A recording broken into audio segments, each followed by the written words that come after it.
Again, I want to welcome all the attendees to this webinar today.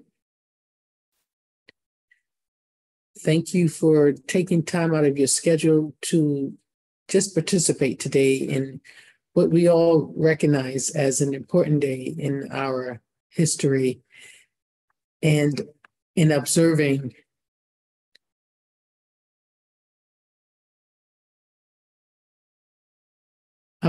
of this day of and I think you hear my hesitation because I feel the bittersweet moment of today's conversation. But let me just start by introducing myself. I'm Reverend Dr. Q English. I serve as the director for the Center of Faith-Based and Neighborhood Partnerships at the United States Department of Health and Human Services here in Washington, D.C. Again, I thank you for joining us. We do have like 5 top priorities that we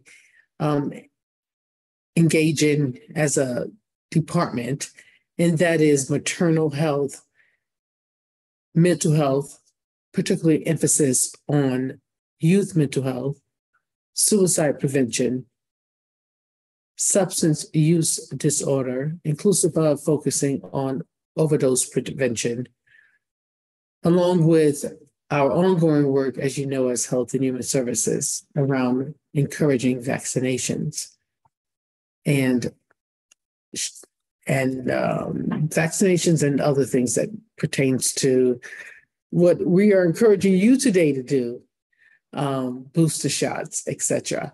And so we want to go straight into the conversation that we have today and the reason why we're gathered today.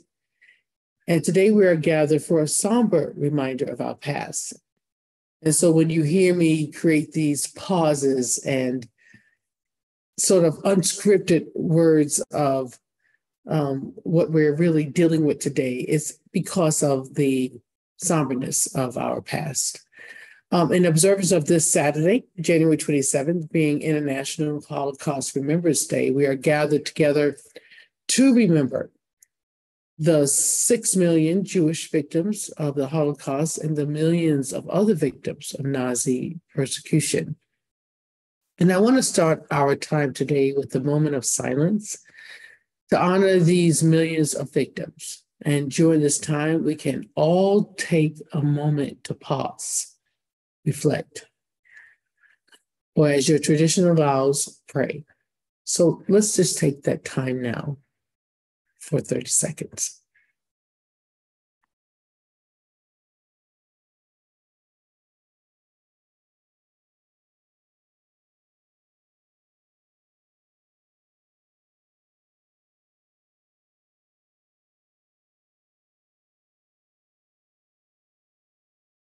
Thank you. And learning and pausing and reflecting on this history is critical to honoring its victims and in preventing future genocide. This moment also gives us an opportunity to consider those who remain with us who are survivors of this horrific part of our history. Horrific part of our history, if I can emphasize that. In our promotional material for this webinar, we noted that in 2019, it was estimated that 80,000 survivors of the Holocaust remained with us. But just this week, we learned that most recent estimates suggest that we have lost half of these survivors since 2019. And as we seek the honor and serve those who remain, to honor and serve those who remain, we are thankful that Health and Human Services funds the Center of Holocaust Survivor Care and Institute on Aging and Trauma at the Jewish Federation of North America. We are grateful that Shelley Wernock, managing director of this program, who is joining us so we can learn more about this program. And after she speaks, she's going to introduce Yelena, who one of the leaders provides services through this program in Seattle, Washington. Shelley, I just want to say thank you so much for being with us to help us learn about this important program as part of how we can observe International Holocaust Remembrance Day. Shelley? Thank you very much, Reverend Dr. English.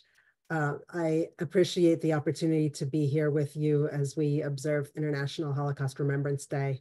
And while our work and the work that I will share with you, the work that we do together with HHS focuses on Holocaust survivors, it is important that we remember why we're here today, as tomorrow marks the anniversary of the liberation of Auschwitz, which is the day that the international community commemorates Holocaust awareness and Holocaust memory.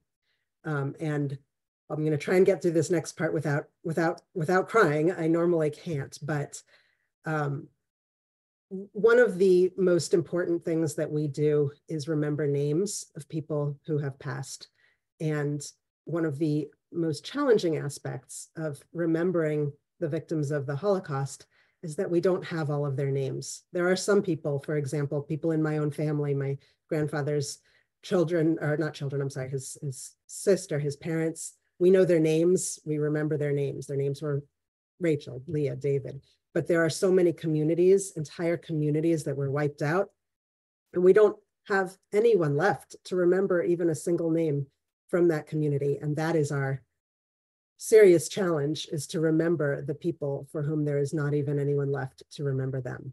So thank you for joining us in remembering the victims of the Holocaust so that we may learn from the history and honor their memory.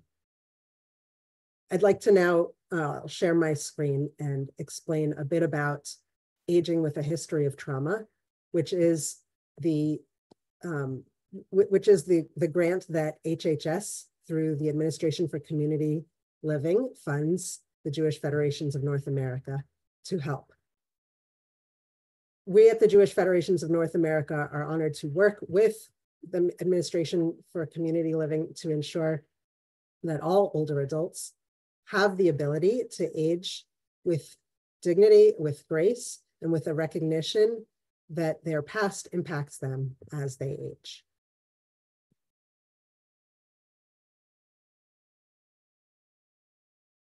This is a picture that illustrates an event. It's a lunch in Skokie, Illinois, at one of the programs that we've sponsored.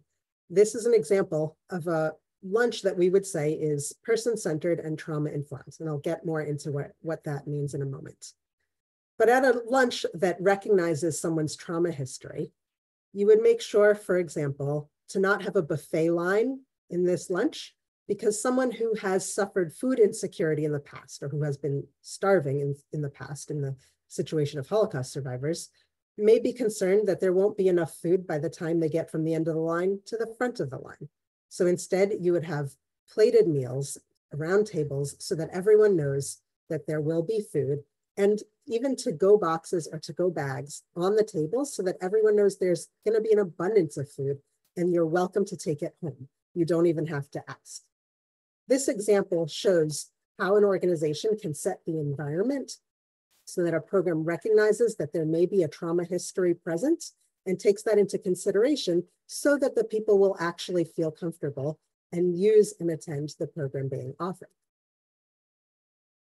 Now, at the Jewish Federations of North America, in our network, we've been serving Holocaust survivors for decades, and we recognize the impact of the trauma that they've had on their lives. But more recent studies coming from the Department of Veterans Affairs actually shows us that up to 90% of older adults will have experienced at least one traumatic event by the time they're 65, up to 90%. So that's not just Holocaust survivors. It's not just veterans. It's also LGBT older adults. It's also refugees. It's also African-American older adults who have faced systemic racism. It's flood victims and survivors of hurricanes and survivors of terrorism.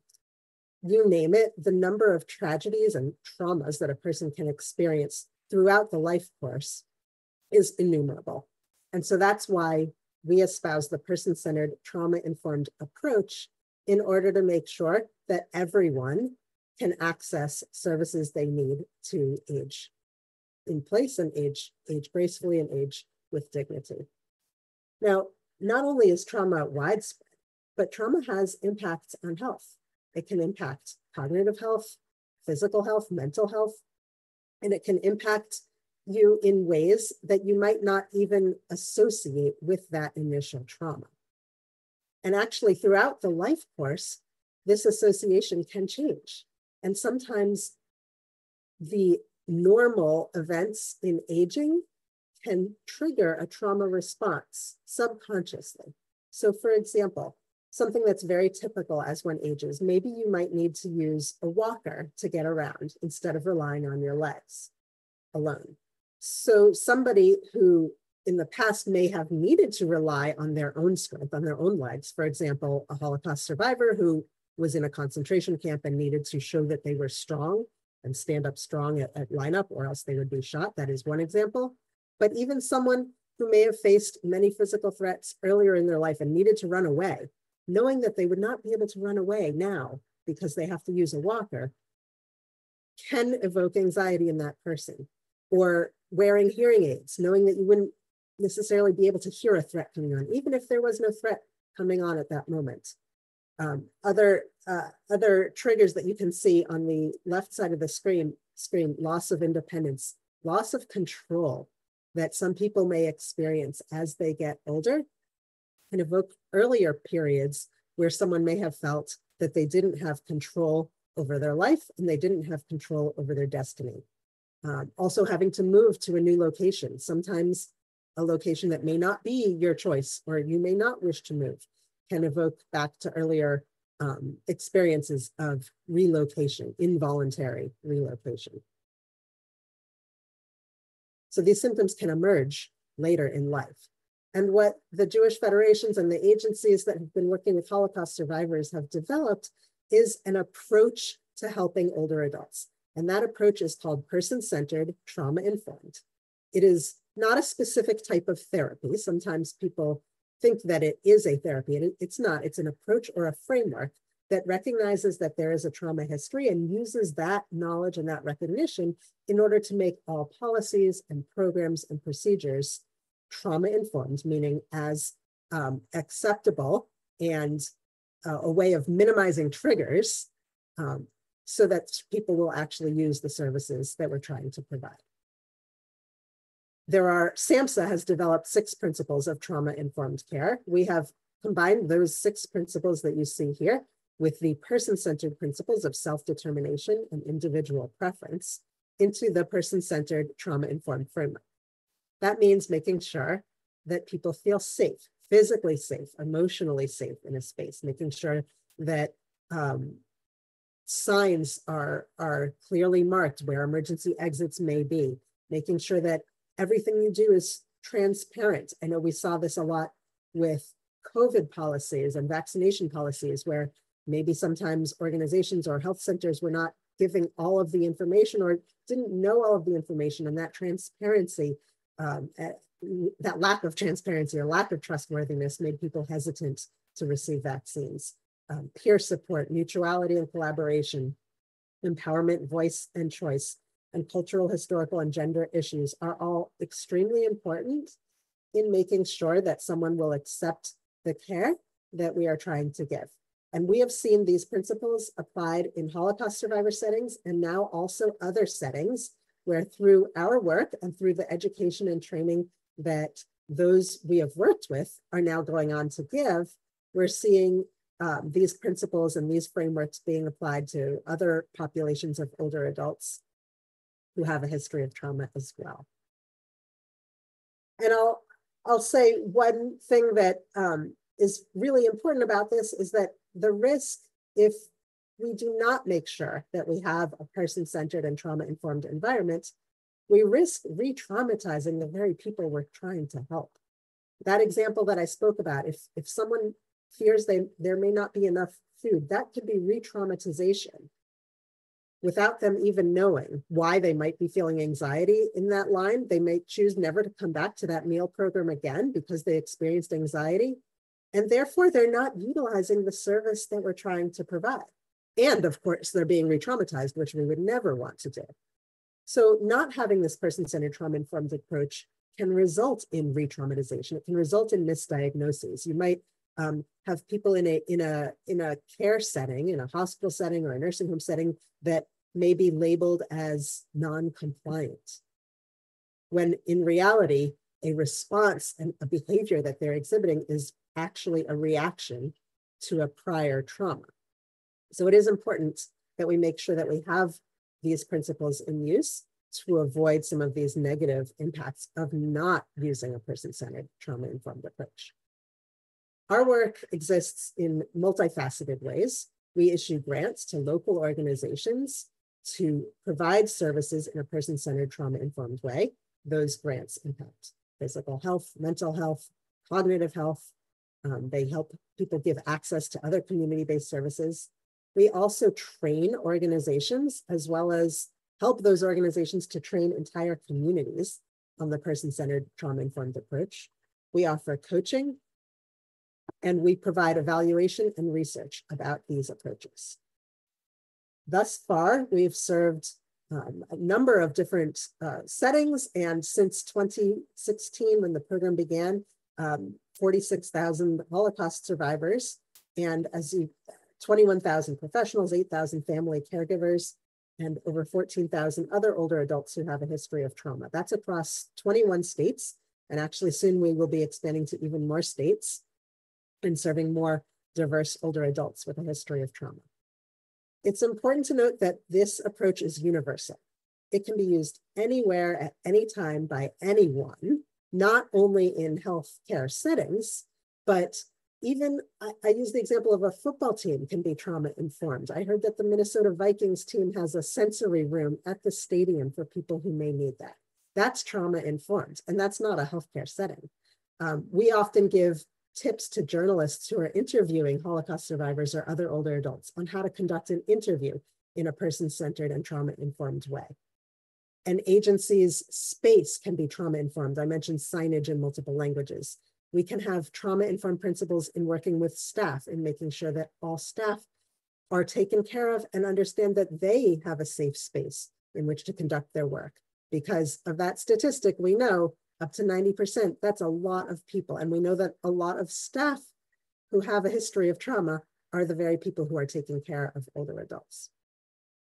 We ask the organizations that we work with to let us know their feedback on using the person-centered trauma-informed approach and what benefits they have seen. And we've categorized those benefits into 3 areas: improvements to the clients themselves, improvements to their experience, include improvements to the outcomes in their programs, and then improvements to the organization as a whole.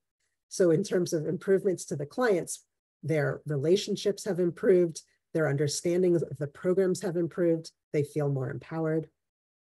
The programs have resulted in evaluations that showed improved client well-being, improved client physical health, improved mental health, and also improved service delivery and improved organizational sustainability.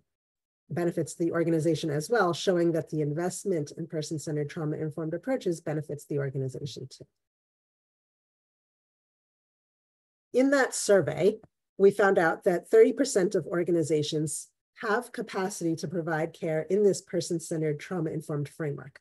But that means that 70% of respondents do not have capacity to provide person-centered trauma-informed care. And that brings a big challenge, but also a great opportunity for us to educate and train and build capacity of aging services to use this approach. We've made a number of different publications that are available on our website, agingandtrauma.org, that you can view, and we're beginning to take those publications and present them at various conferences of aging service providers to help get this methodology out there. We also learned through that survey that person-centered trauma-informed care capacity is not available equally among populations. As I mentioned, we started out serving Holocaust survivors, and so those are the organizations that we first trained and have been using this approach for a very long time.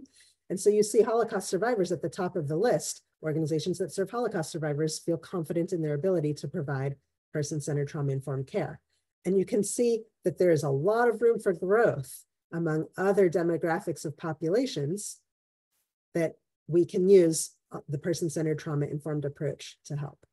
And that's one of our goals, is to reach out and make sure that we're working with all of these different populations. Of the organizations that have gone through our funding, and not only our funding, but our training and our technical assistance that we provide, 70% of those organizations have demonstrated high or very high capacity to use person-centered trauma-informed care, but only 9% of organizations that have not gone through our program have demonstrated this. So that shows that we have a lot of work to do. We want to continue funding more organizations and continue working with more organizations. I would love to hear from each of you after this presentation is done to let us know how we can help you and how we can help your organizations learn and use the person-centered trauma-informed approach. You can contact us at aging@jewishfederations.org. The address is written right here. And I'm now pleased to introduce to you Yelena Mushkatina, who is a geriatric care manager at the Jewish Family Service in Seattle for older adult services. Yelena is going to share some of the programs that she supports and how they work with Holocaust survivors using the person-centered trauma-informed approach. Thank you, Yelena. Hello. Hi. Hey, do you see my screen? Yes. Wonderful. Thank you very much, Shelley, for introducing me. My name is Yelena Mushkatina. I am a geriatric care manager at Jewish Family Service in Seattle, Washington. And I also lead socialization program for Russian-speaking Holocaust survivors, immigrants, and refugees from former Soviet Union. First of all, I would like to express my deep gratitude to Jewish Federations of North America for training me and my colleagues how to provide trauma-informed care. And also to thank you, Shelley, and Jewish Federations of North America to providing funds to create such a robust program that make positive change in lives of our Holocaust survivors, immigrants, and refugees. Thank you very much. Without you, we wouldn't be able to do it. This short presentation I would like to dedicate to my beloved client, Mike Mirsky, who is a Holocaust survivor who inspired me to do what I'm doing daily. He said when we met at the beginning of my program, since Jewish Family Services entered my life after 16 years of loneliness, I feel alive again. He passed away last year, but I feel honored that for almost 3 years, when Mike participated in the project that I'm going to share with you, he was lightened up. He really came back to life according to his words. And I hope that my short presentation will show you how we did it with support of Jewish Federation of North America, and maybe give ideas to some other social service agencies to develop something similar. The goals of our socialization program are to reduce loneliness and isolation among our older adults clients, improve mental and physical health of older adults by offering meaningful, culturally appropriate activities in native language, increase socialization and integration into local cultural life, strengthen connections between Jewish and non-Jewish older adults, between our clients and Jewish Family Service staff. Here are a few projects that we created to achieve these goals.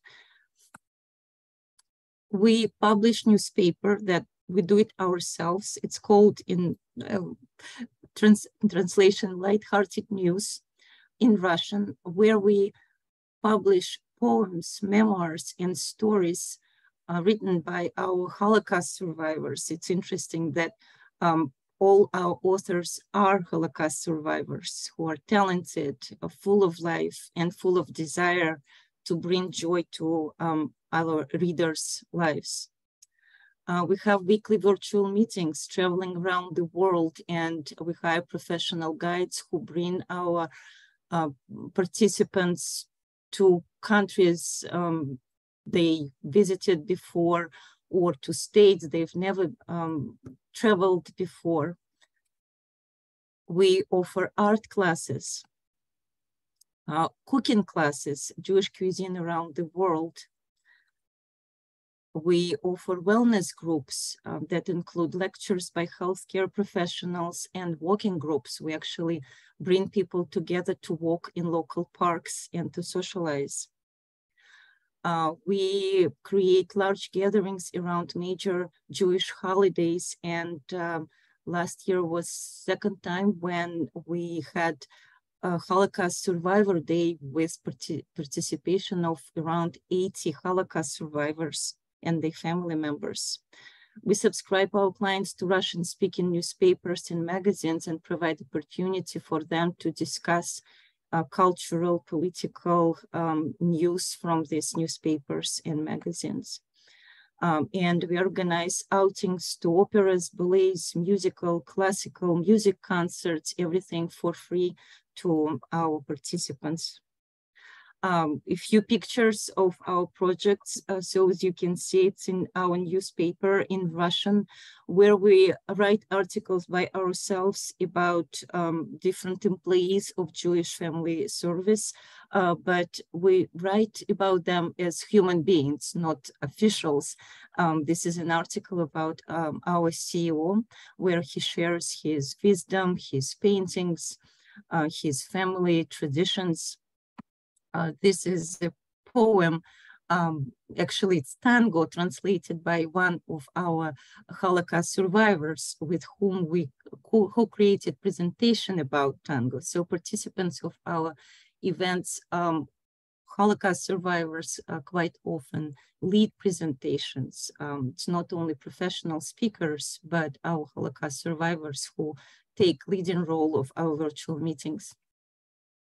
As I mentioned, we travel around the world virtually.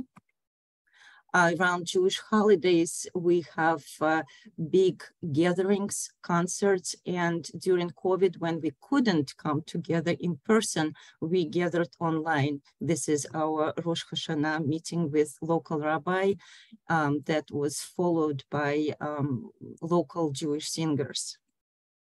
We have art classes, and one of the Holocaust survivors whom we see on the picture, she is 91 years old. She said that if we had more art classes like that, I wouldn't need to go to the doctors at all. These are our cooking classes. You have 6 Holocaust survivors here who came and cooked together. Our instructor brings recipes, Jewish cuisine from different countries, and people really love these classes. These classes were possible because of funding from Jewish Federation of Seattle. We bring people to local parks to encourage them to exercise and, of course, to socialize again, as well. And it provides great opportunity to improve their physical and mental health at the same time. This is one of our favorite activities. We bring people to local venues, Seattle Symphony, Seattle Opera, musicals, etc. We built strong partnership with local venues, and they provide free tickets.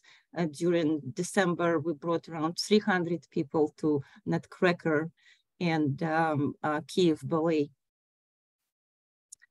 What these projects provide, I listed it based on our clients' feedback. Meaningful activities, people have new meanings.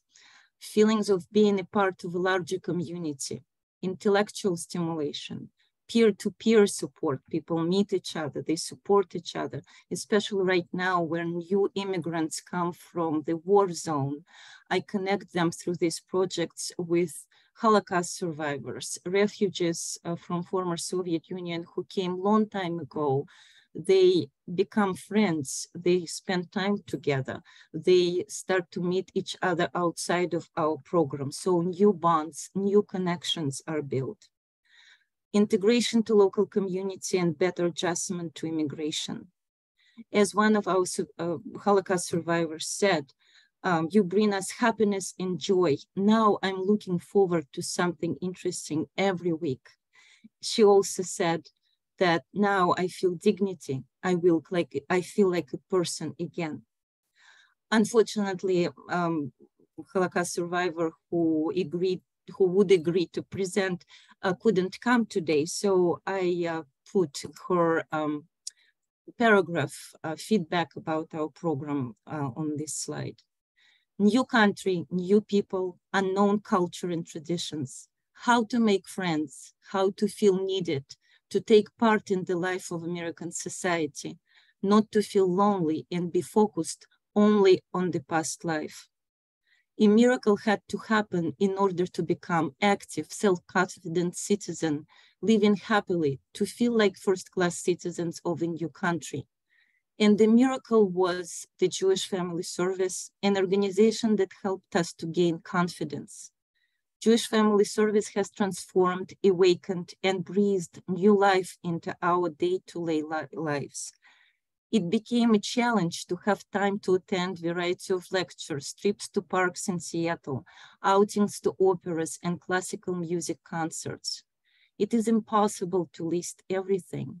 We are no longer isolated. We became involved. We became necessary and important people. We made friends. We invite each other to visit, discuss what we have read, heard, seen. We are not within our small worlds. We are exposed to so many things. We live, we love.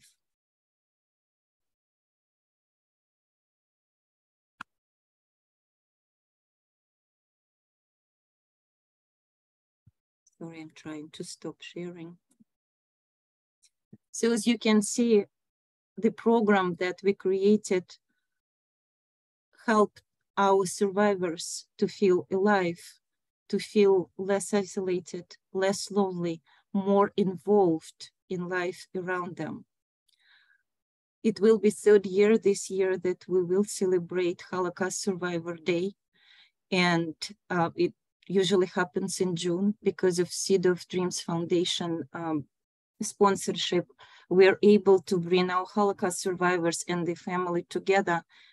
And we feel from our clients how important it is to be strong, to allow yourself to enjoy life. This is the lesson. They are resilient people who are in the 80s, in the 90s, appreciate everything we provide, everything that they experience in this world,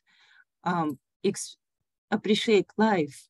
And I would like to finish my presentation by showing you how Holocaust survivors dance and share joy of being alive.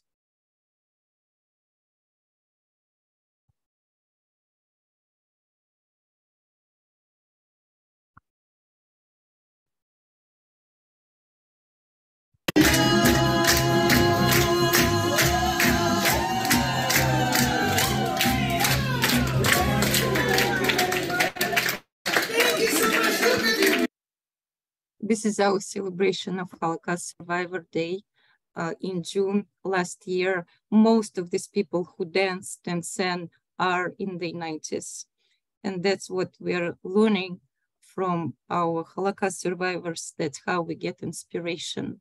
Their joy, their resilience, their hope is amazing. Thank you very much for listening. I appreciate it.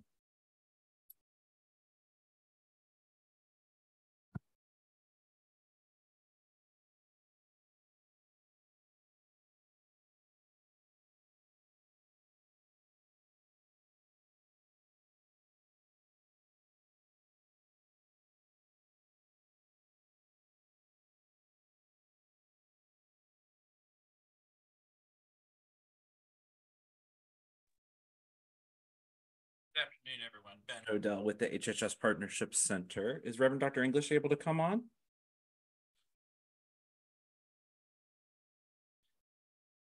Yes, I am. And thank you, Ben. And so thank you, Shelley, for that. And Yelena, that is presenting at this time. So I think at this point, we are looking to create our next round of voices in this space. I would like to introduce Karen Schneider-Drisbach.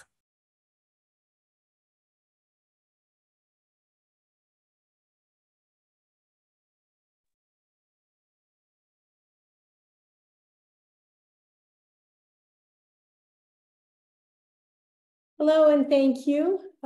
First of all, I want to salute Shelley and Yelena for the wonderful work that they're doing and for sharing the wonderful impact it has on surviving Holocaust individuals. I want to thank the Reverend Dr. Q English, my new dear friend, for bringing us together on the day before International Holocaust Remembrance Day. And I am a descendant of a Holocaust survivor. I'm the daughter of a Holocaust survivor, a very prominent Holocaust survivor named Rabbi Arthur Schneier. Together, we just returned from the United Nations about an hour or so ago, where they hosted their International Holocaust Remembrance Day. And my father is now 94 years old. So when Hitler marched into Vienna in 1938 and the Anschluss started, he was really just a little 8-year-old boy. And overnight, his life changed. He was kicked out of school. He lost his childhood friends. He was unable to participate in sports or go to the park. He had to leave his home. And he spent the next 8 years sort of fleeing, ending up in a ghetto in Budapest. Today, he did survive with his mother, but today, if I want to visit my relatives, sadly, there isn't a proper grave with a burial. I would have to go to Auschwitz to see my great-grandparents and many family members who were cremated. So what is the lesson that I've learned from my father? Thankfully, I was not raised by a man who was bitter. I was raised by a man who decided that if he were to survive, and he did, and he came to this country at the age of 17 alone, that he would dedicate the rest of his life to perfect an imperfect world. And these were the life lessons that I learned from a young child about the importance of understanding others, of working together with others to perfect an imperfect world. And it is really no surprise that both of his children have entered the space of working with others to repair our world. And so I think the lesson is we must continue to share these stories. My father is 94 years old and he was a child during the Holocaust. So sadly, yes, there are only 38,000 roughly remaining in the United States. And who will tell those stories? Who will remember the Holocaust? Who will remember these children, these parents, these souls? Who will remember where they were from? And it is a tremendous responsibility that the children of Holocaust survivors carry with them to continue that message.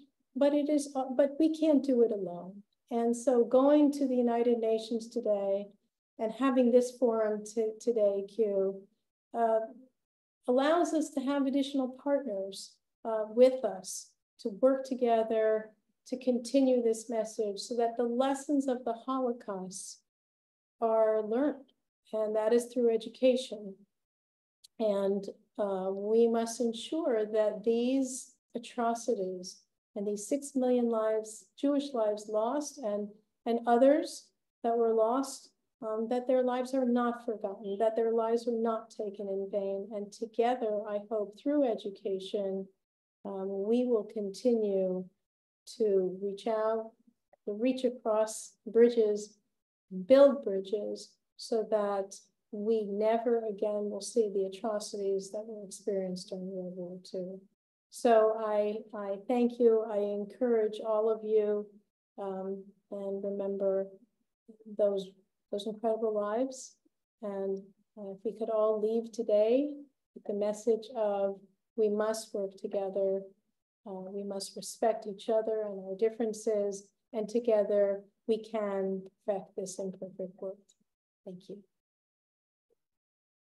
And thank you, Karen, and thank you again, Yelena and Shelley, just emphasizing the need that we've come through this atrocity, but also the need of how do we look forward and make that intentional decision that we're going to work together until our nation, recognizes the fact that if we don't work together, the outcomes would not be where we would desire. And if we want the desired outcome of peace and hope and love and acceptance, it is going to require all of us to work together. And so I want to thank all the voices that have come to us today, and in the voice of Karen and Yelena and Shelley, who's intentionally working in this space as we're acknowledging and remembering this Holocaust atrocity, but not without hope. And I think that's the anchor that keeps us together, recognizing that even in the midst of what we've all experienced during this time, there is hope.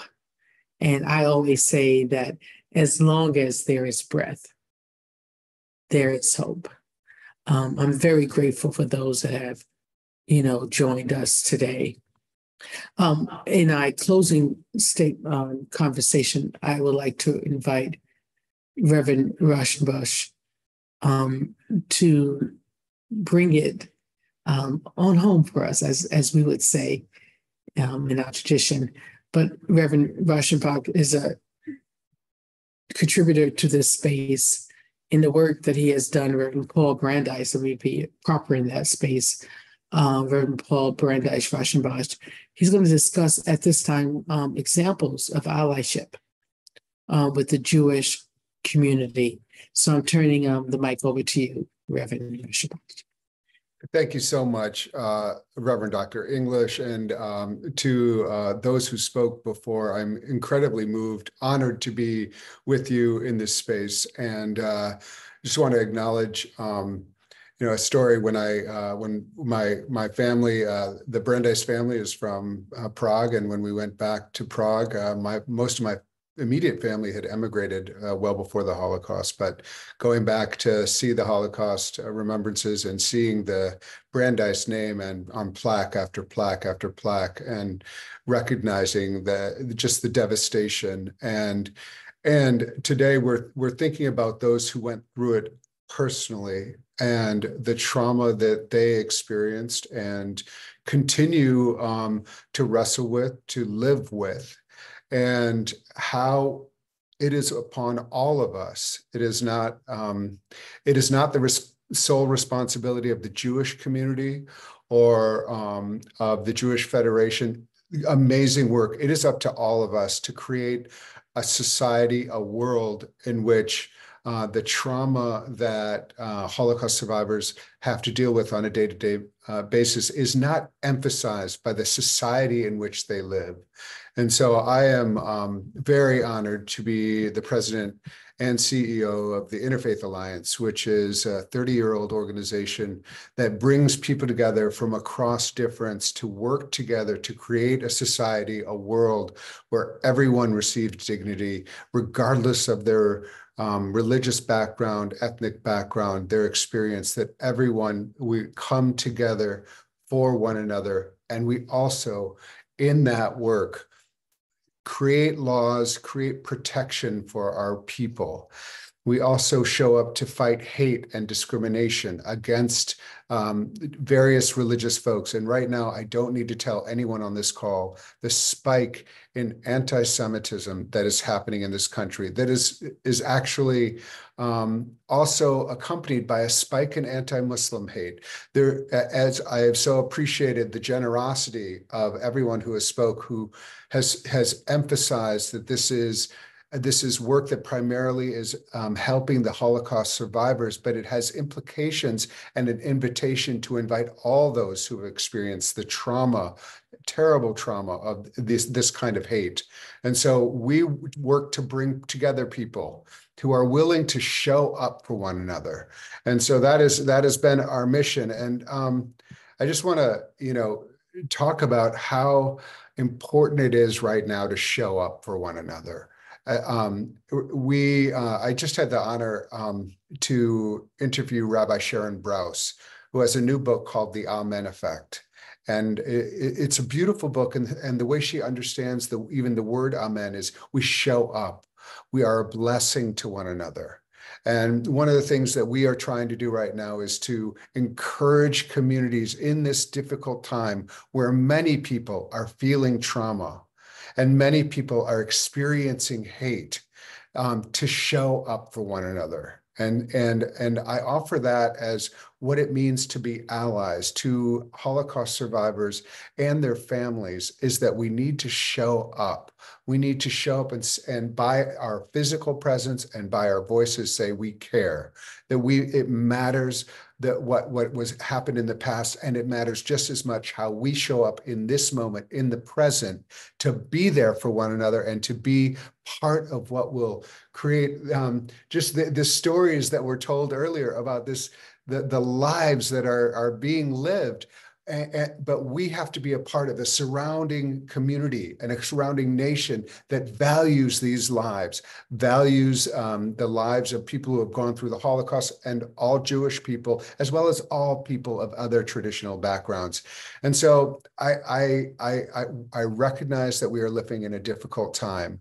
But I also recognize how important it is that we show up and be physical reminders of the hope that Reverend Dr. English mentioned. The good news is that people are showing up for one another. We have created opportunities for people to show up across the country in small towns, and we operate in places like Oklahoma, Iowa, Wyoming, and small places where people are showing up for one another. We created a pledge, an interfaith community pledge that we invite people to recognize their shared principles and to recognize that as we talk about trauma for various communities, the best way we can be there to help individual communities help themselves is to create a container that is safe, that is welcoming, that is respectful. And so I just want to offer you the ways that the pledge invites people. We believe the forces that unite us are greater than those that divide us. We will listen and create space for the needs of impacted communities. We reject hate in all its forms and any intentional efforts to sow division and discord. We remain committed to dialogue and the endurance of our interfaith partnerships. This is the pledge that we are putting out there. Interfaith Alliance at the national level and at our affiliates is dedicated to working with all partners. We work with civic partners as well as religious partners to ensure that hate has no place in the community, and that everyone has a right to exist and everyone has a right to thrive, and that surrounding is one of the ways that at least I view my fulfilling my obligation to Holocaust survivors is to create a broader community in which they can thrive, in which they can feel safe, respected, valued. And so that's, I hope, part of what all of us will think of as part of our not just obligation, but our joyful invitation to show up. And one of the things that is, with when we talk about the Holocaust survivor, it seems so hard. And one of the things that Rabbi Brous said when she was talking about what the Amen effect meant, it was that we were so scared that we didn't have what it took to address deep trauma or deep problems of communities, that we would say the wrong things or we do the wrong things. And she just said, just be there. Just help people dance, give people respect, make yourself aware of this food scarcity, which is like, I just learned something in this webinar. It's so valuable to make ourselves aware. And so we don't have to be perfect. We just do have to show up for one another. And I don't need to remind you, we're in a very difficult time. And there are many people who would love to have people divided, sliced, diced. And what I am pledging to those of us on this call, but also to this country, is that my role, my job, I have an interfaith family and interfaith heart. I want to bring us together. I want to create the circumstances so that the Holocaust survivors that we are talking about and we honor on this call have the communities that they need to be safe, to feel love, to feel respected from not just the Jewish community, but from the whole community. And that's what I would like to offer you. I don't know if I brought it home, Reverend Dr. English, but I do want to offer that as my commitment and my pledge to those who we're honoring today on this National Day of Remembrance. Reverend Rashambash, I mean, I don't think we could have said it any better. And I think we all embrace that, particularly when we think about our administration that was working fervently to address anti-Semitism and Islamophobia and all forms, and to your point, of hate and violence against any community. That is our stance. That is our posture. And we are working fervently to assure that what we're able to do in government is accomplished in that arena. And so thank you for your sharing, and thank you for your commitment, and thank you for your interfaith movement and multi-faith movement in this space, which is so critical as we think of addressing these forms of hate and violence that is occurring in our country. However, that we as the government are very intentional in doing our part to address these issues. So thank you, everyone that has participated today. It's a very important conversation, but again, we're remembering this day. I remember going to, and as a personal, but before we close, as a personal testimony, I should say, is I was honored to go to Israel with my constituents and being led by my New York Jewish organizations, New York Board of Rabbis, as well as Michael Miller, who said, Reverend Q, you need to come with us. Dr. Q, you need to come with us to Israel. And it was more of a social justice issue, but I remember walking through and taking time to be a part and experiencing and feeling extremely empathetic in that space of the Holocaust Museum that's erected there, and understanding that our role is to promote unity, hope, in the spirit of reconciliation and love and respect and mutual acceptance. It was quite an experience for me in that space. But I am a believer that as long as there is breath, there is hope.